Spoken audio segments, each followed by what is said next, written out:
So now let us see how we can work with document outline. So especially if you have a lot of pages, then it might be handy to have an outline.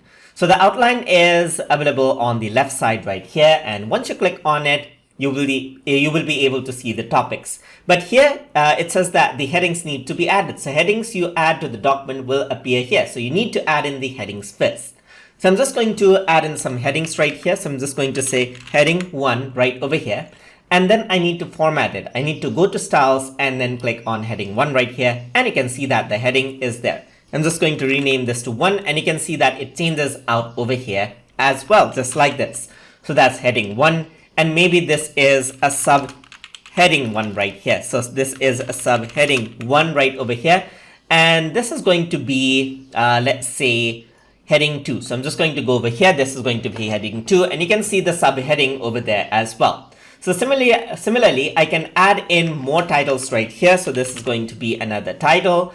And this is going to be heading 1 right here. And then this one is going to be like, let's say, beginning word or something like that. So I'm just going to add in some random headings right over there. And you can see that all of them start appearing right there. So this is going to be subheading again. So over here, subheading of this section, just like this.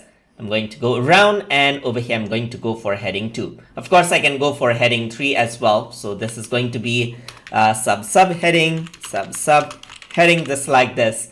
And then I'm going to select this, and I'm going to choose heading 3. So now what happens when you have an outline is you can click on this and it goes to that section of the document just like this. So now you don't see the outline, but if you were to click on here, you see like a table of content right here, which you can click to go on to different part of the document just like this, and you'll be able to navigate onto the area you want.